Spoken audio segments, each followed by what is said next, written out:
presenting sponsor of this episode of Kill by Kill is Sudio.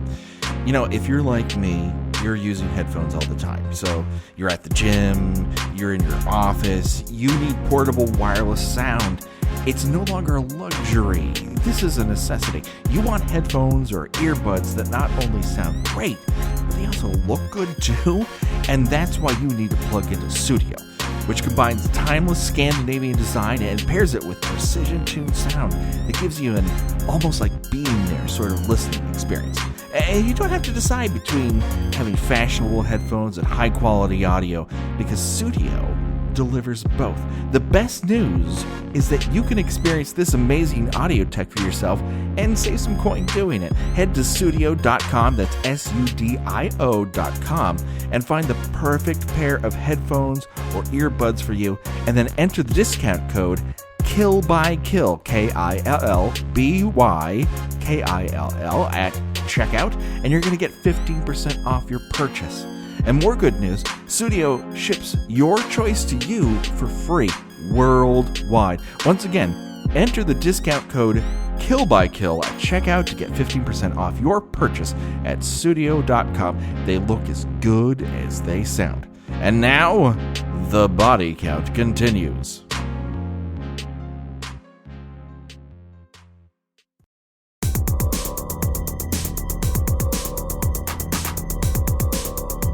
Ladies and gentlemen, boys and girls, diet time is here. That's right, we're talking Jason X on Kill by Kill.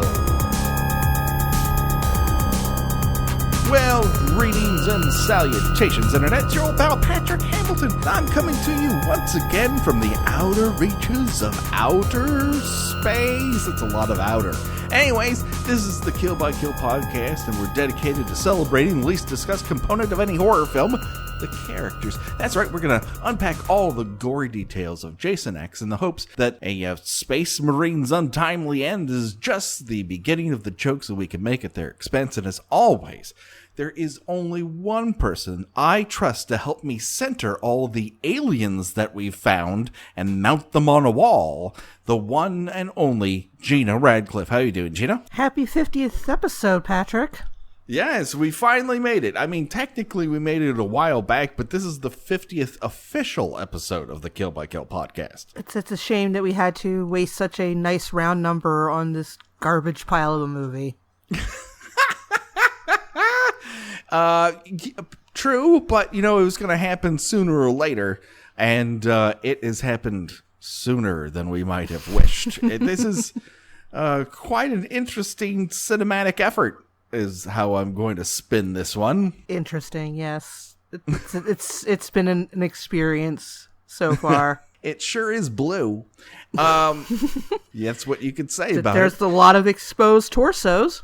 Oh, yeah. Don't know what the AC HVAC bill is on this spaceship, because everyone is both bundled up and way underclothed at the same time.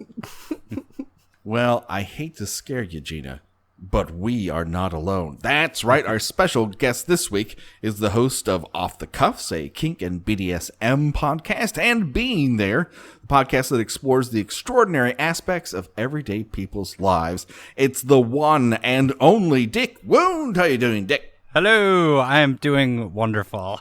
How are you guys? Wonderful as well. Thank you so much for joining us. Now, we have a tradition here on the Kill by Kill We have a tradition here on the Kill by Kill podcast, and that is that I fuck up simple introductions.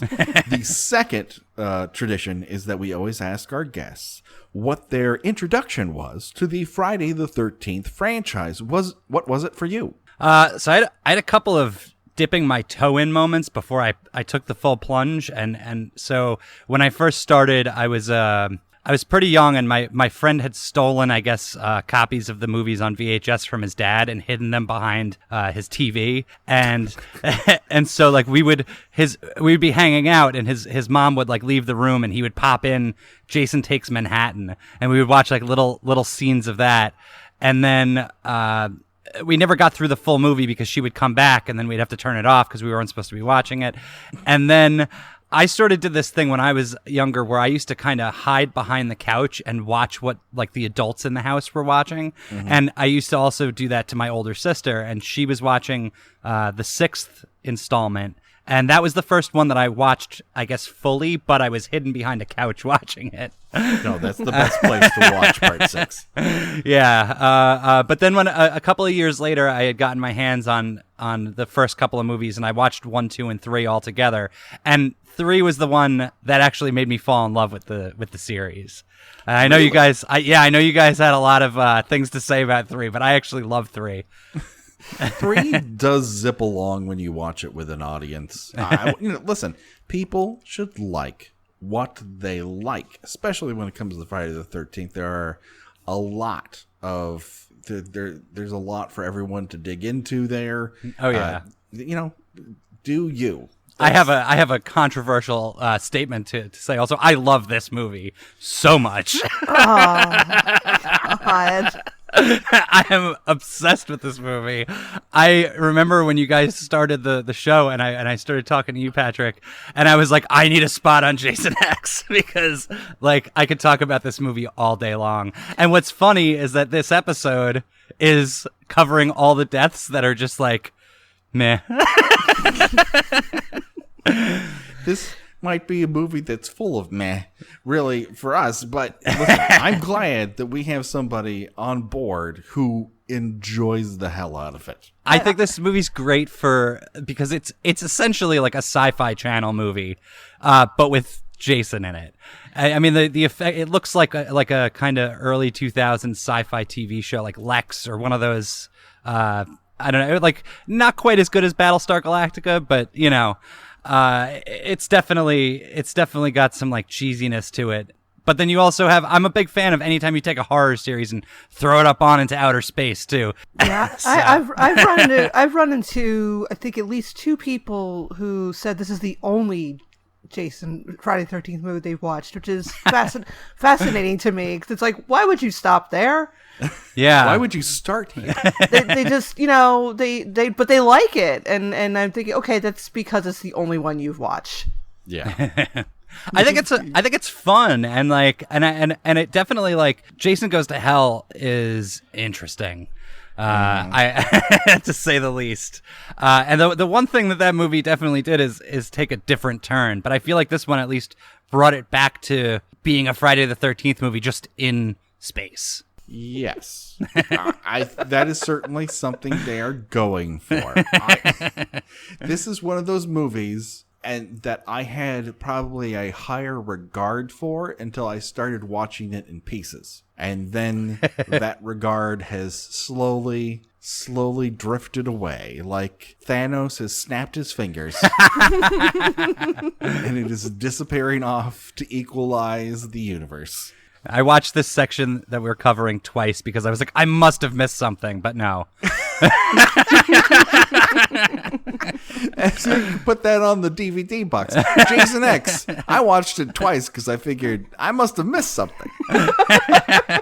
But no, I actually I feel like this movie as a whole, you're right, but probably watching it in segments is no good because there's like kind of weird stretches, but I think this particular scene, a couple of scenes that we're going to be like dipping into here, is probably, I think, the worst of the movie. Which is funny that you got someone who actually loves the movie to talk about it. So hopefully I'll be able to keep it, perky. Well, maybe you will brighten our way throughout it. Who's to say? Well, let's get into it. Let's do a quick body count. Who is still left alive at this point in the movie? Almost everyone, unfortunately. Yeah, I feel like the pace of this sequence was a sign that the screenwriters forgot, like, oh, we still have 90% of the characters still alive. But did you need to have this many characters in the first place? No, you absolutely did not. It is wildly overpopulated with people. And they all seem to be like in just different sections of the movie. Like I'm not quite sure where a lot of this is taking place.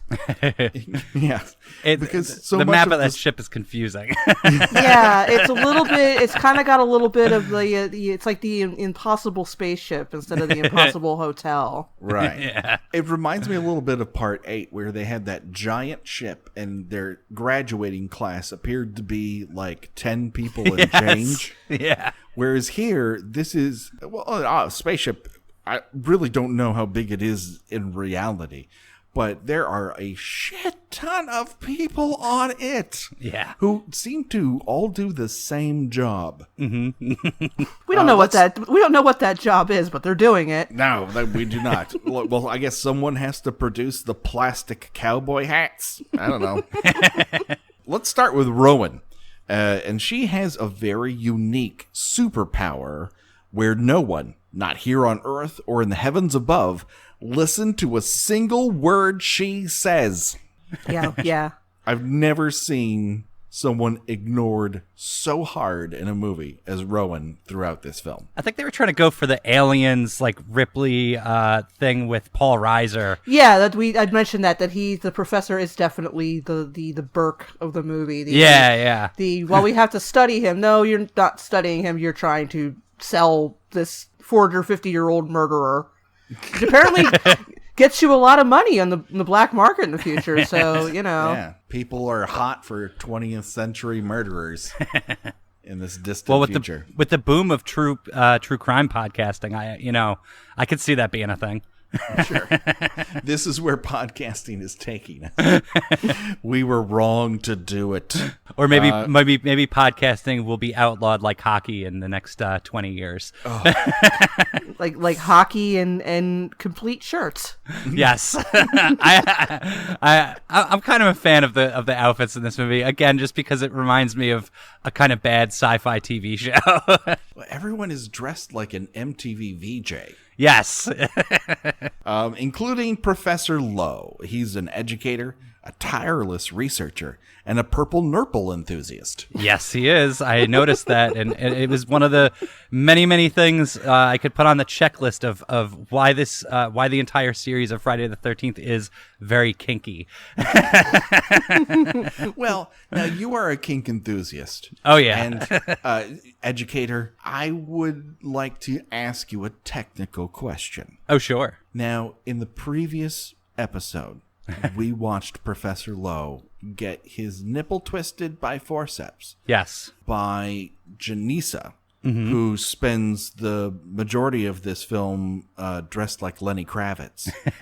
And in that particular scene, she has changed completely into rubber underwear. Yes. And put her hair into some sort of, Princess Leia configuration. Professor Lowe, however, is dressed in a lacy purple negligee. Yes. But there doesn't seem to be penetration happening here. So is she in the sort of dom situation? That's where he's gaining sexual gratification? I'm a complete square, everybody. All right. Square. There's a lot to unpack here, and honestly, I could talk for an hour about that, but I'll try to keep it simple.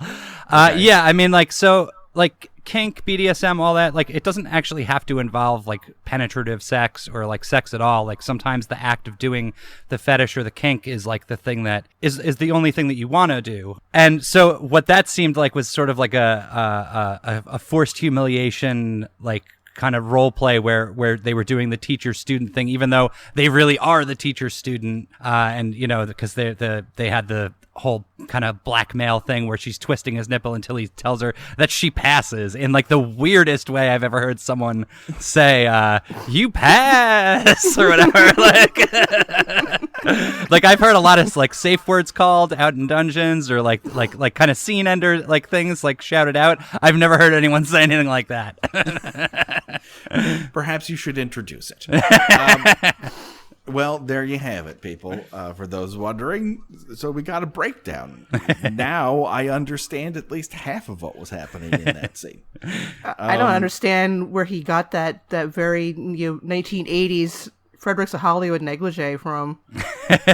Well, he probably bought it on the same black market that he's trying to sell Jason on. That's right.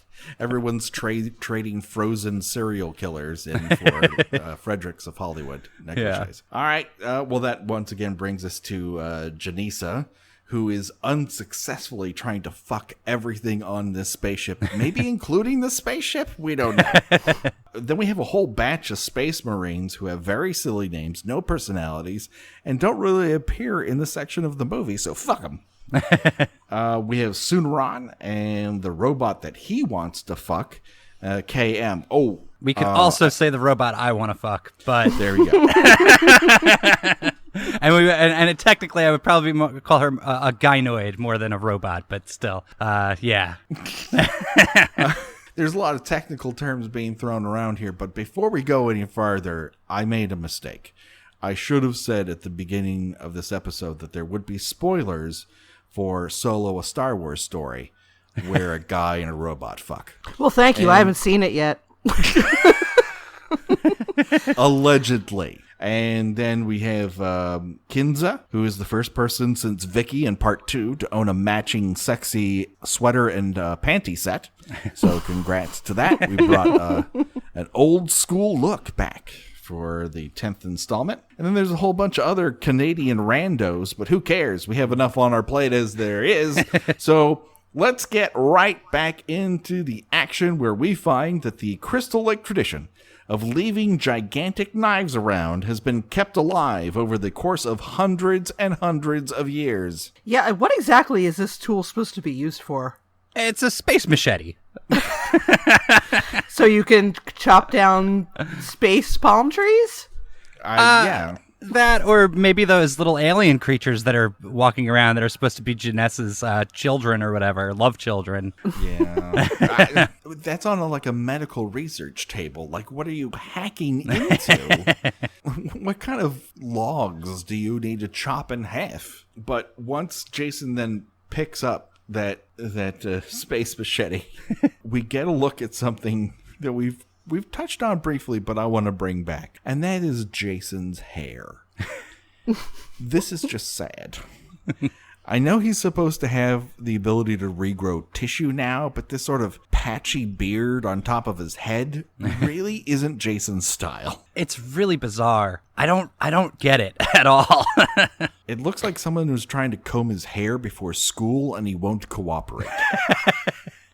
I like the Jason with from 2 and even 3 where he's sort of like bald but he has kind of weird patches of hair. And so and then I guess as the series goes on, he just his head just becomes like a rotting melon, I guess. And then yeah, I don't know, I don't know why they gave him hair back in this one. It's just weird. Yeah, and it's absolutely different from the hair he has at the beginning of the movie. Yes. Because at the beginning of the movie he has this strange sort of Brillo pad hair, and then after 450 years in cryogenic sleep, he's now got the weird patchy hair again. Well, it's wet because they're thawing him out, and I did notice that that his hair is it's kind of almost slicked, but it is that kind of Brillo-y hair, so it's a weird texture going on. Now that you're saying this, I can only imagine him in front of a mirror like Fonzie, just combing with a single plastic comb, going "Hey" at himself. I just missed his feral hillbilly hair from Part 2. Yeah, me too. It was glorious, man. I mean, he just had a style. He should have stuck with it. I know when some people are balding, they're like, I'm just going to take it all off. And then because he kind of went through that, gigantism phase. Yeah. In the interim between one Friday the 13th and the following Saturday, he hit Gold's Gym in some sort of, pocket universe, and then came back as a completely different person. But, I just want to see him in another movie where he's got the Larry Fine hair, where he's bald on top and just just curly on the sides and back. Just it's kind of sort of murderous Art Garfunkel thing going on. Yeah. Hey, come back here! I got a machete out. I guess they did it to try, like you said, to kind of show that he is now regenerating himself or whatever. But I don't know. I think it was a dumb move just in the looks department there. What would have been worse though, like if he was regenerating, if he's got this like head of just fabulous chestnut brown hair, and like everything else is still just looks like a pork roast left out in the sun for a couple hours. Just Jason Voorhees everywhere, but on top of his head, and on top of his head, it's like Parker Stevenson. Like remember years ago when that Ken doll came out with the hair that you could style, and it was like all like just this like blonde flap in front of his face. Just picture Jason with that. We also discover once Jason hits that hallway that he is thick. He's enormous. He is gigantic, and not just tall. I mean, he is as wide as that hallway. Yeah. I thought the one cool thing about that scene, though, is that it kind of, like I was saying, that this one kind of at least tries to kind of bring you back a little bit to like some of the earlier movies. You have the like him kind of like lumbering around and then like walks off frame, and then someone else kind of walks through that doesn't realize he's there, and it's sort of like they just miss each other type of situation. It was kind of good to see them get back to something like that because, you know, the last movie and everything. I mean, I think there is an element here that because Friday the 13th has gone through so many iterations, and that's one of the reasons why it has lasted as long as it has, or been as fruitful as it has, is because it can be different flavors of the same thing. But everything sort of post-6 has a lot of Jason in it. Yeah. He's no longer a stalker. He is just a guy who you see a lot of, and he does these things, but there's no mystery as to whether or not he's there. 8 tried to play it both ways by seeing a lot of him and giving him the ability to bamf. Yeah, that's right. But when you just end up seeing a lot of him, it's not as, brace yourself for a very hot take, scary. Oh yeah, no, not at all. And you know, and as I was saying, like it was cool to see like them do like an old shot like that. One of the first kills that we're gonna get into, I guess, in a minute, is like probably the most uncharacteristic kill I think of the entire series, because he just like takes the guy alive. Well, we've got some road to hoe before we get into it. So let's hold on for that. Let's talk about Professor Lowe bringing Rowan a lunch on a cafeteria tray. And it appears to consist of 24 overly skinny carrots as her main dish. Yep. Some unripened mango slices, collard greens with cigarette butts in them. I don't know. And mystery meat with wobbly eggs stuffed into it. And then a brick. Just a fucking brick. I don't know what that brick is. I have a Blu-ray.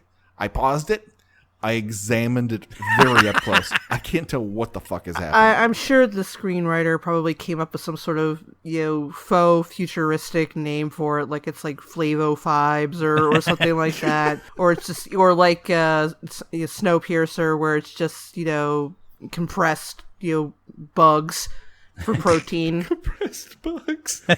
Just bugs that you've formed into food. Yeah, remember in Snowpiercer they had the protein bars, and it was that's right. They were just basically bugs when they weren't eating babies.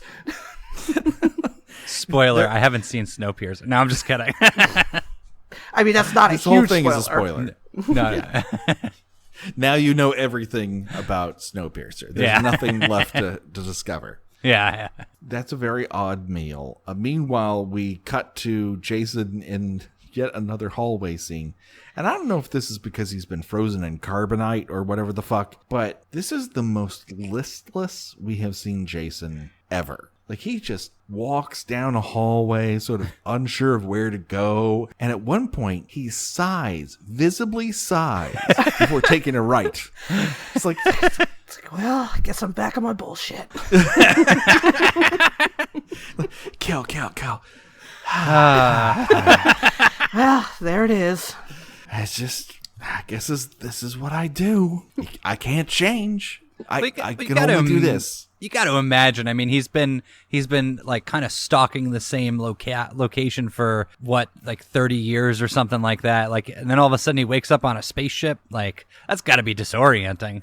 disorienting, but he's treating it like, oh, fuck, not another spaceship. That's how it reads. Yeah. It's like, I've done this so many times. Oh, my God. Like, you're finally on a fucking spaceship. He might not realize.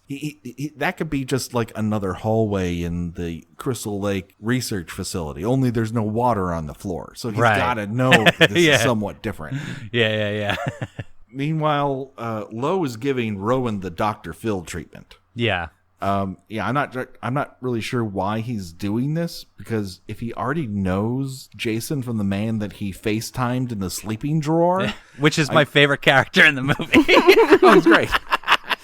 He's fantastic. His voice is like, it's incredible when he's like patronizing that dude about when he's like, I have no money or whatever, and he's like, oh, like it's like, I've actually rewound that scene to like watch it again because I just like I love that guy's reaction. It is really, really odd, and the fact that he is broadcasting from inside a Donkey Kong video game. Yeah. He sounds like William Hickey, like that. He has like the same voice. It's weird. I was actually curious if it was like his kid or something. A son of Hickey? Yeah. So during this conversation between Rowan and Lo, we learned something, and that is that they tried to kill off Jason in a variety of ways. Let's list them. Electrocution, gas, firing squad. And, quote, we even hung him once, she says. As previously noted, most of these failures occurred during the Obama presidency, which is why conservatives always bring it up on Twitter. What's funny is I was trying to find a connection between the other movies and those things, and I was like, he was never gassed, I don't think. Like, well, she's speaking specifically of things they did at the Crystal Lake Research Facility. Yeah, I know, but I thought that they were all kind of homages to, like, you know, because he kind of goes against a firing squad, not really, but in the last movie, and he gets electrocuted in the one where he's fighting the psychic girl, Tina, right? Well, what's the other one that they just said too? Well, gas. They tried to hang him. He gets hung in 3. Yeah, that's right. Yeah, a lot of those seem to be direct references to Part 7, I think. Oh, yeah, he gets hung in 7 also. That's right. He gets hung, and then she douses him with gasoline. There's also a gas main that's opened. That's right. Okay, yeah. He goes up in a ball of flame. I guess those are all references to Part 7. Yeah. So now I love this movie? Question mark. Cut to a Zuni fetish doll display where Janissa is propositioning Sunaran, which is the dumbest fucking name.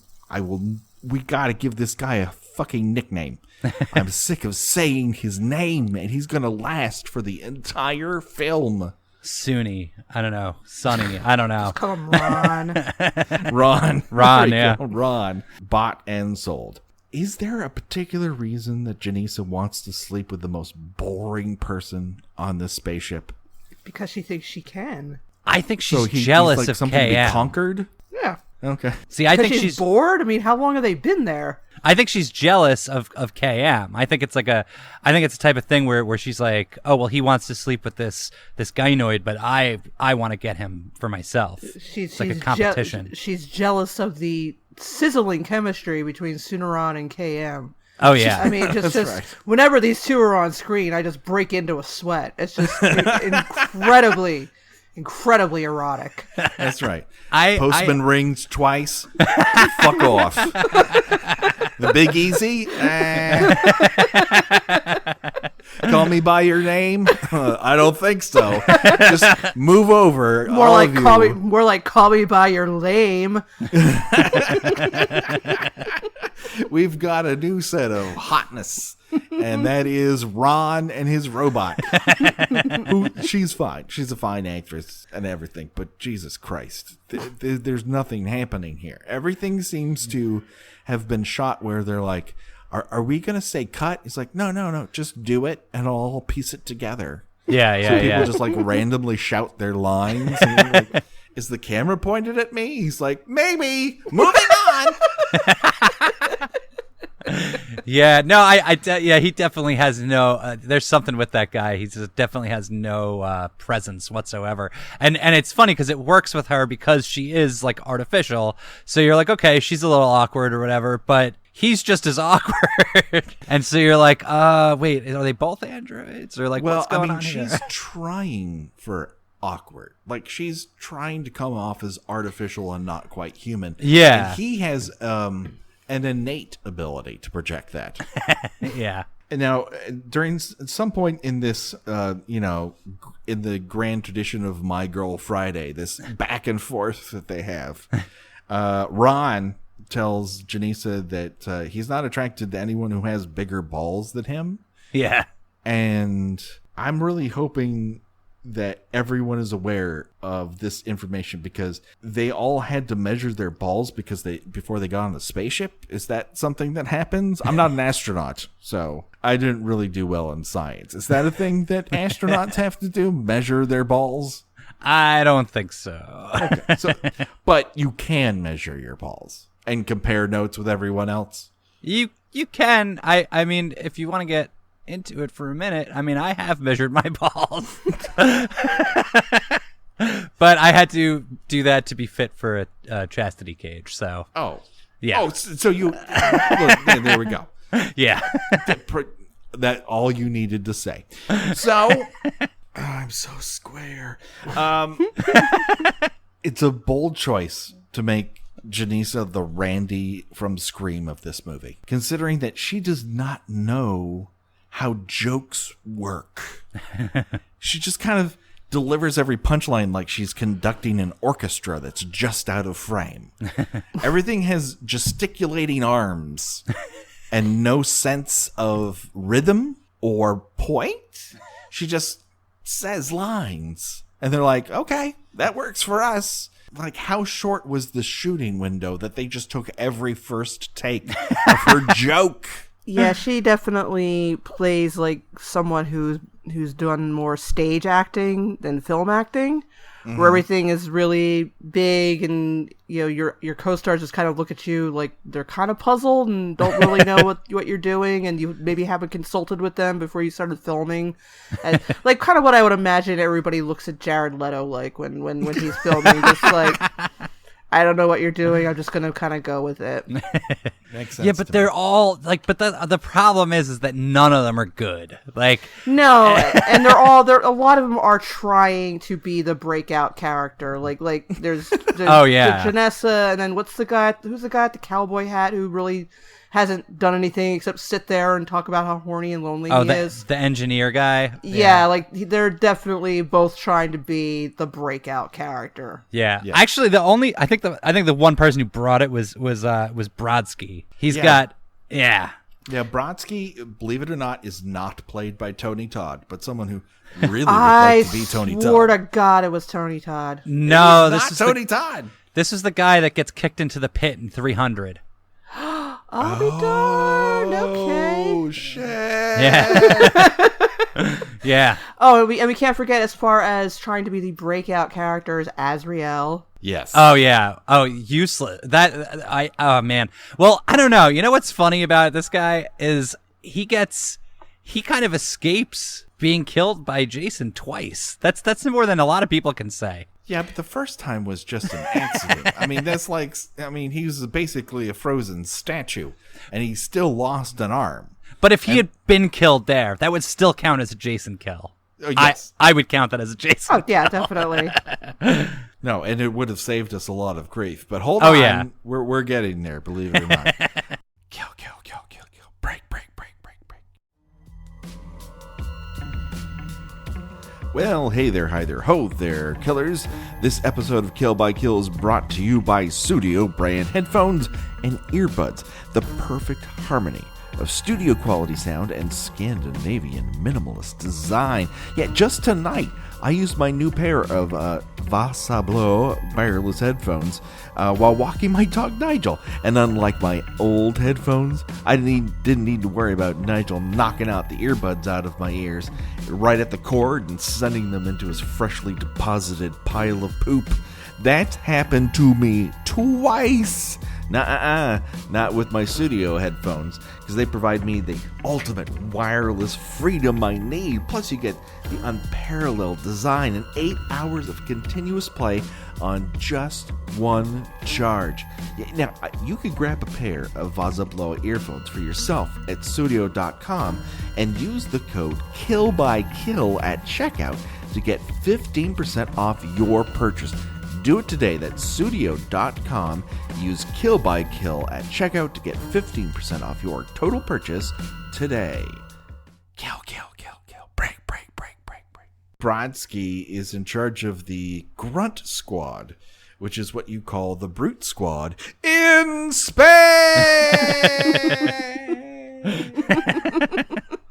No one has called out our overuse of in space yet, so Because we're it's just going to keep doing it. because it's fucking hilarious. That's right. I am a professional comedy person, or at least until they take away my card. So this is where we also learn that Waylander, a person with a name called Waylander, lets the cat out of the bag that they actually did bring Jason on board, and that immediately Rowan begins to be ignored and dismissed by dudes when it comes to Jason being an unstoppable killing machine. So once again, no one fucking listens to her at all. Now, Brodsky does. You could see him reacting in the background, and then they do have a cutaway to him, kind of like when she says he's an unstoppable killer, he's like, huh? And and I love how just, you know, inexplicably smug the professor. Oh no, he's very dead. Just, he's just like smirking at her about it. Like this guy told you, you know, William Hickey and Donkey Kong. I told you this guy murdered. Are we like 150 people at this point? And 200 is what the number that they bring up. Yeah, and he's just very confident that this, you know, sack of frozen meat is he is quite dead. She just told him, you know, well, we tried to kill him a bunch of times and nothing worked. She talks, and it's like Charlie Brown's teacher. Just wah, wah, wah, wah, wah, wah, wah, wah. It's like, I don't know, guy in the space drawer said he would buy him, so I'm just going with it. Because I got to get my nipple twisted by new and excited people. Yeah. Like that kind of money could buy you a lot of high quality nipple twisting. For sure. Oh, yeah. On the And open definitely a lot of tacky lingerie. There's also much better tools out on the market for such activity than what they were using. Yeah, But- that did not seem to be designed for that purpose. I don't. That's a tetanus shot waiting to happen. And can you imagine the force of the grip because the where you grab it on either side are so thin? Yeah. It feels like, I don't know, I would get very unhappy with that the longer I did it. And he seems to really want it twisted and harder. Some people are into that, though. That's fine. Yeah. But I'm saying, like, Gina's right. Like, you need a better tool for than what you have. Sure. Just have a fucking computer make it already, for Christ's sakes. Oh, yeah, they don't have 3D printing in the future. No, we're going to learn that the future sucks in this. Yeah. And in new and exciting ways does it suck. But before we get to that, let's cut to the murder scene, which has just been discovered by this very same group. And everyone's asked to do shit, including Kinsa and Stoney, who were just about to or just did have sex. I can't tell. They have a lot of clothes on for either. Yeah. But everyone has been summoned, and so Stoney gets the call, and Kinsa's like, "Oh no, I wanted to feel your loose body on mine," and Stoney meanwhile is wearing something out of Scary Spice's wardrobe. It is very odd. Stoney opens the door to reveal Jason, who stabs Stoney through the midsection and then snatches the machete blade first and rips it all the way through his body. It makes no sense. It Now, doesn't. Here's a question: was Jason just kind of walking down the hall and like placing his ear up against the door and waiting for people to come out? Because that's remarkable timing on his part. But I guess fuck style. He's using his fuck style powers here. So his fuckdar was on, and Yeah, like, I think his fuckdar was on. beep, beep, beep, beep, beep, and Because like, it's them that they keep cutting to when he wakes up. Oh yeah, Like, they're yeah. definitely the ones who roused him from his eons long slumber. Yeah. Yeah. Absolutely. And very unlike Jason, he does hold on to that machete when it is his tradition to drop any tool that he uses to murder somebody and grab something else. But this he holds on to for like the whole fucking movie. Well, Yeah, well, he wants his other one back. It's a pretty cool looking machete. I know, but variety is the spice of life, y'all. Yeah, I think you know what it is. I think he's frozen for 400 years with a regular machete in his hand, and then he gets his hands on this space machete, and he's like, "Oh shit, I gotta keep this thing for a while." and then as it goes on, he starts to get a little nostalgic for the other one, and that kind of becomes a plot point later on down in the movie. Meanwhile, in this scene, we see that Kinza gets splashed in the face with like tomato water. Yes. Whatever it is, it's too light for blood. Yeah, it definitely. The effect definitely looks like somebody just like stood about 2 feet away from her and just like squeezed a balloon at her face. It's like they threw a ball of paint at her, because like it doesn't splatter. It just like one spot in her face gets like covered in blood. It's so bizarre. It's like it's the most bizarre blood spatter I've ever seen in a movie. It really doesn't make a lick of sense, but none of the movie does, so I don't know. We'll give it a pass for now because there's other things happening. Cut to the Grunt Squad locker room, where we get a brief look at everyone wearing slightly different shades of green, which is weird for a uniform that everyone just gets to do their version of it. It's like my kid's school has a uniform. It's like, wear a blue shirt. So you can wear like any kind of blue shirt, so long as it's blue. But they're in the army, the space army. And there's really nothing else to say about that. Cut to the loading dock at a Sheraton Suites and Convention Center, where several lighting and staging pillars have been stacked up against a black wall with mood lighting. This film, believe it or not, cost $11 million to make. Wow. And that's not counting the Canadian conversion rates. And this is what they call a set in the future. Well, they jumping ahead a little bit, but they spent all the money on those high quality virtual reality set pieces. Oh God. Absolutely correct. The lizard aliens that looked like distaff members of the Dragon Ball Z franchise. I was just gonna say they just looked like it looked like that Doom was still around 450 years in the future. Only you are in the game. Kinda. The good news is that the director borrowed a steam column from an old The Night Belongs to Michelob commercial and has placed it in the background for maximum visual interest. That is a deep cut for our youngest listeners. Oh, man. Let me tell you, there is nothing that younger listeners, the Kill by Kill podcast, love more than a reference they would have to go through several Google searches to find the punchline for. They love it, which is why we're so hot right now. I actually don't even know what you're talking about, so... It's okay, I do. Yeah. I mean, the other version of the joke I had was the steam column straight out of a Saturday Night Live opening credits, but there's just something about The Night Belongs to Michelob that I enjoy more. When you're not sure, go for the even more obscure reference. That's right.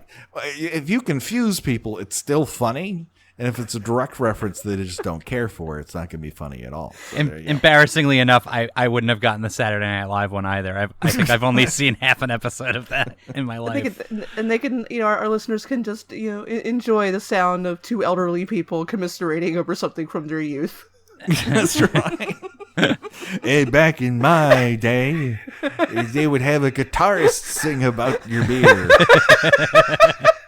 The whole idea behind The Night Belongs to Michelob was you were in some sort of sultry New York City night scene where you're watching a guy who had not had a hit at that point for a good half a decade or more singing a version of his song during a commercial. And people are just kind of half lit, and you're like, wow, that seems like they're out too late. I want to go to bed. Well, before you go to bed, buy some Michelob. And that was their pitch. Okay. And like, bought and sold, cut a check. And Michelob, by the way, tastes like bread soaked in turpentine. It's not a good beer. Yeah, no. But wait, everyone, we have a special alert here because the person who's playing this soldier, who we will learn is named Dallas, because Alien was an awesome movie. And why not compare your movie to that classic? Am I right? Yeah. Well, yeah, I mean, we have Dallas. We have another character named Waylander. I wouldn't say a deep cut Alien reference, but probably a little. Close enough. Yeah, I mean, there's definitely some. Oh, we've seen this. We've seen a movie.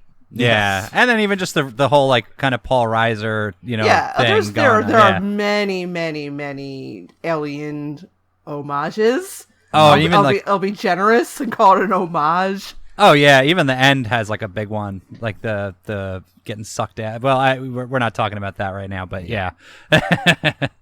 But the actor portraying Dallas has more than one job on this film. Oh yeah, he was one of the That's writers. This is the film's director.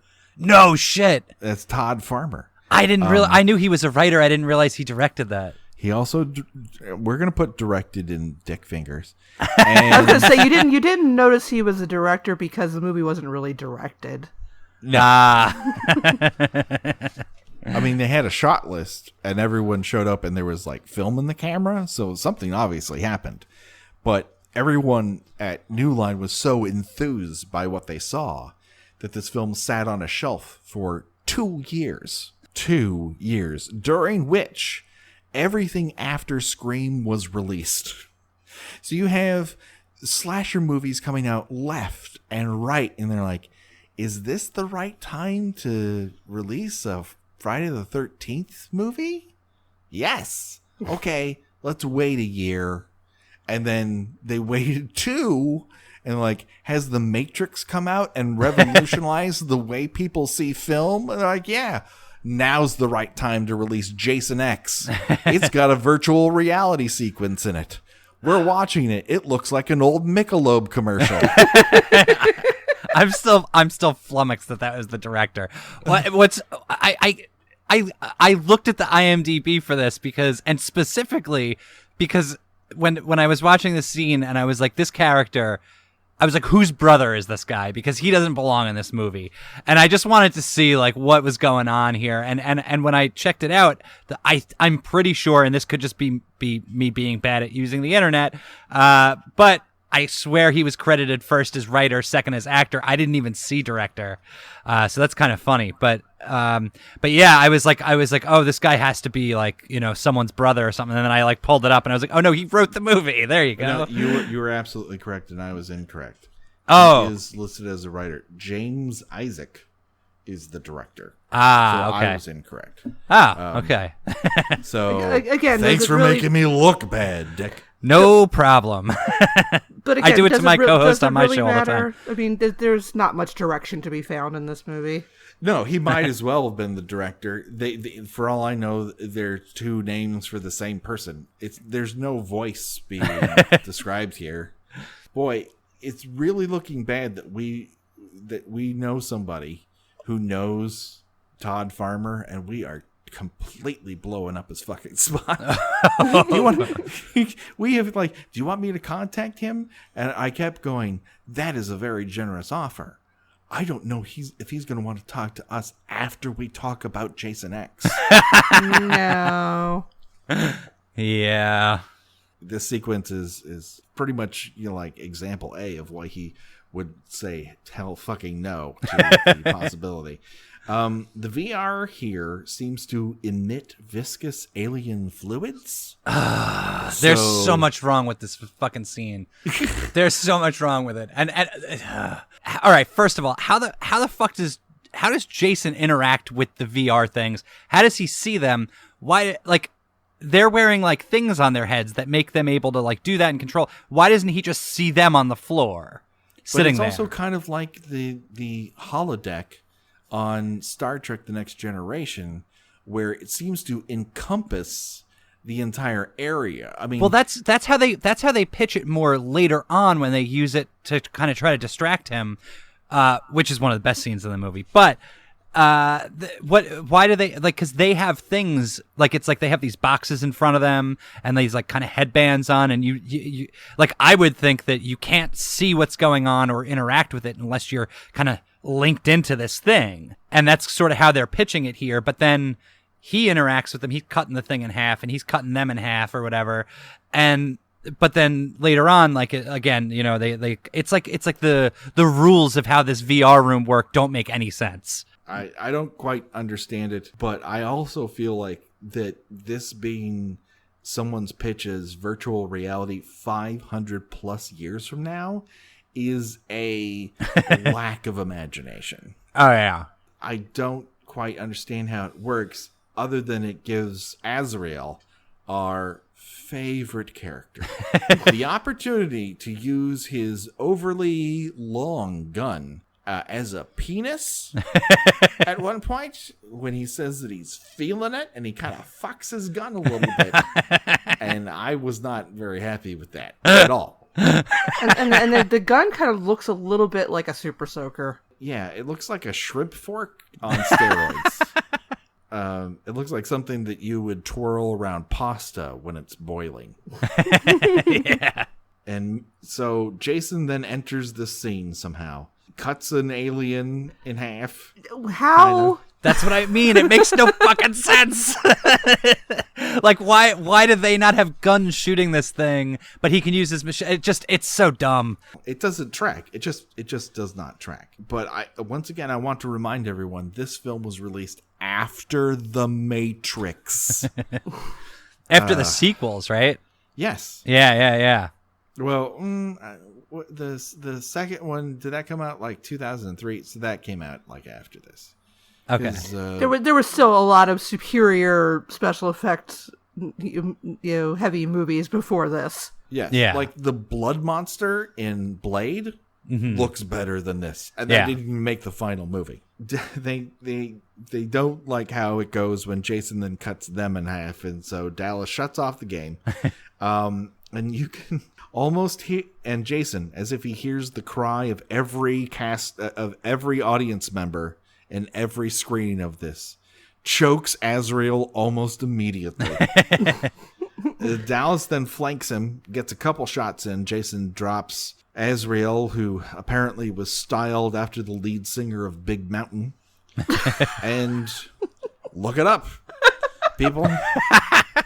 Once again, I'm telling you the truth. I know this. I understand that reference in the style of Captain America. I understood that reference. That's right.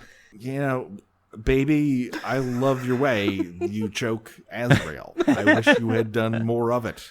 But we don't get that because he's been shot a couple times. He drops Azrael to the ground, and then almost as if the audience was like, but wait, bring that terrible character back, which did not happen. He jumps on Jason's back because why? There's a guy that big. Do you think you're going to help the guy who has a gun by jumping on this giant man's back? This was exactly the scene why I IMDb'd that guy, because I was like, they're trying like real hard to give him the like, he's like, you're in my shot, you're in my, like the whole like, I'm gonna be badass, but I'm also gonna be like cautious of my buddy, like, and I was like, they're trying to give him this like real, character moment, and I was like, this fucking guy does not need this moment. Like, why is this even happening? And that was what led to the to me looking him up. Yeah. The writer. Yeah. So Jason, as a result of this, swings Azrael off in a modified Hurricane Rana and breaks his back. Yeah. The first joke I wrote for this was actually an elaborate reference to swing dancing in a Gap commercial, but I thought it was like too many old references, so I held back. It is kind of a nice like move though, like like he comes around and brings him down. Like it's much more elegant than Bane, breaking Batman's back.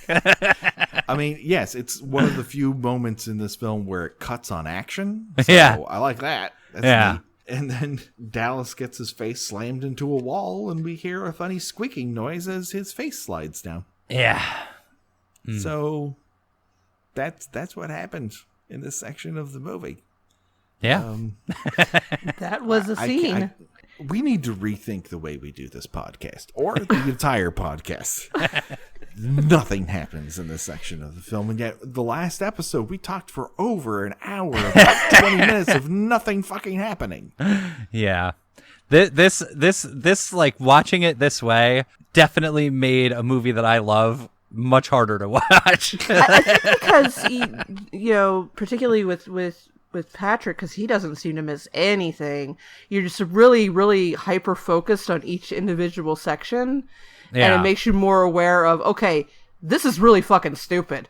Whereas if you're watching it all in one go, it becomes kind of more an overall singular experience, and you don't have as much opportunity to notice, odd little, let's say, creative choices. Yeah, well, some of the actors make, or maybe the screenwriter made, or the director, if a director existed, made. Whereas from beginning to end, you're kind of more focusing on getting from point A to point B to point C, and you don't really have it. You don't really have the chance to be able to concentrate that that much on what's happening on an individual level. Yeah, and like I said before too, it's like pinned between. It's like sandwiched between like a couple of actual cool deaths too. Like the woman whose face gets shattered is really cool, and then you got like some of the Marines getting taken out later, which is pretty cool. And then these were just like, what? Why were these scenes even in it? And like in the first one that we talked about, Stoney, like he's like kind of alive, and Jason drags him off, and then you're sort of like, oh well, is he going to use him as bait or something? And no, like it like it's not even an on-screen kill like that. Like that's not something that usually happens in these movies. So I don't know, I thought that was really odd. Yeah, it's definitely, like I said earlier, it definitely feels like, oh, we have too many characters. Let's just get rid of a couple of them as quickly as possible. So we're at that moment that everyone knew would happen, the fears and dreads, and that is choose your own death venture time. And that is where we decide, if we were forced to die in one of the ways portrayed in this section of the movie, which one would we choose and why? Up for bid today are stabbed through the back with a space machete. Get your back broken rather balletically. Is that a word? It is now. Sure. All right. I'm not known for words. I'm only a professional writer. And just a good old-fashioned face smash where you kind of bleed a little, but that's about it. It's more of a concussion sort of death. Yeah. Yeah. It's dumb and visually uninteresting.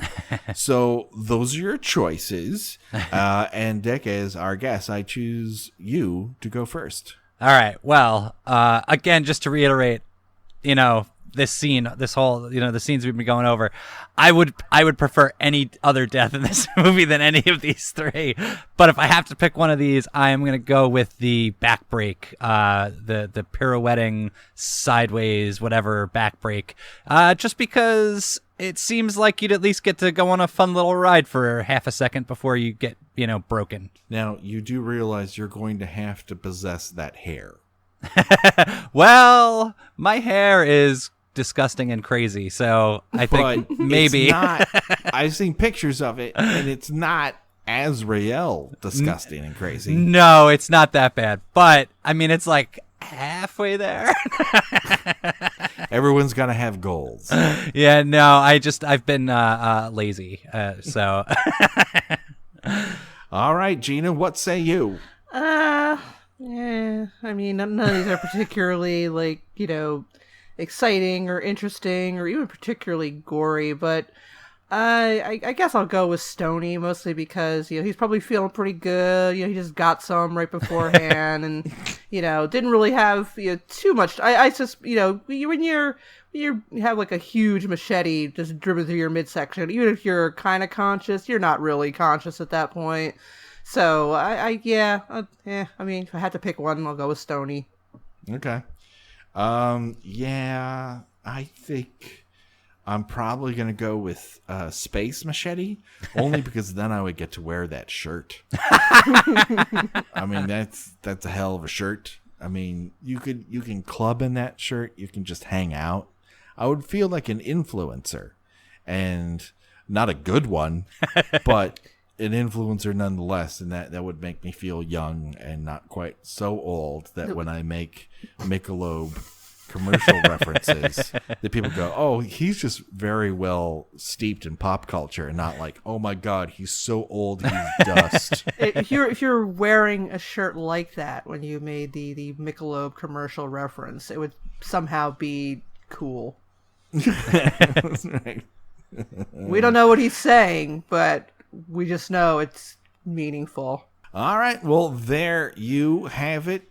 Dick, where can people reach out to you and hear and read more about what you're doing? Well, I'm on Twitter at Dick Wound. My podcasts are also on Twitter as OCP Kink for Off the Cuffs and Being There Pod for Being There. And that's probably the best way to reach out to me. And as far as listening, we're on basically all the platforms that you can listen to podcasts. Excellent. Do it today, people. Gina, where can people reach out to you? I write about pop culture and movies and old television at GinaRadcliffe.com, and you can find me on Twitter under Porcelain72.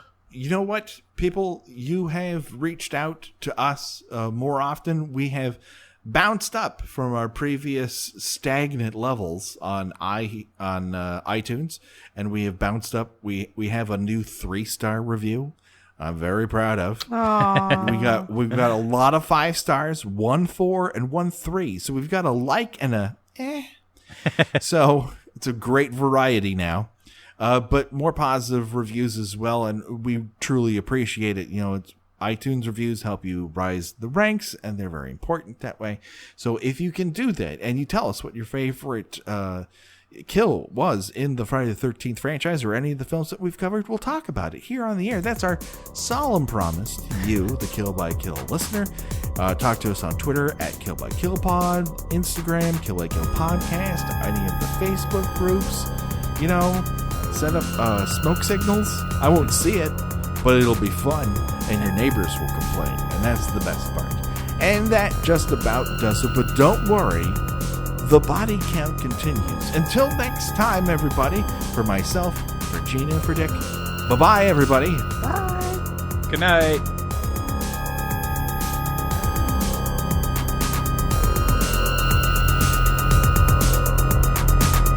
Kill by Kill is produced by We Write Good and is intended for entertainment purposes only. Friday the 13th is owned by Paramount Pictures.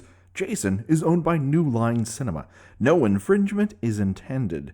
Kill by Kill logo was designed by Josh Hollis. Visit him at joshhollis.com. The Kill by Kill theme was created exclusively for us by Revenge Body. Get the whole track and much, much more at revengebodymemphis.bandcamp.com today.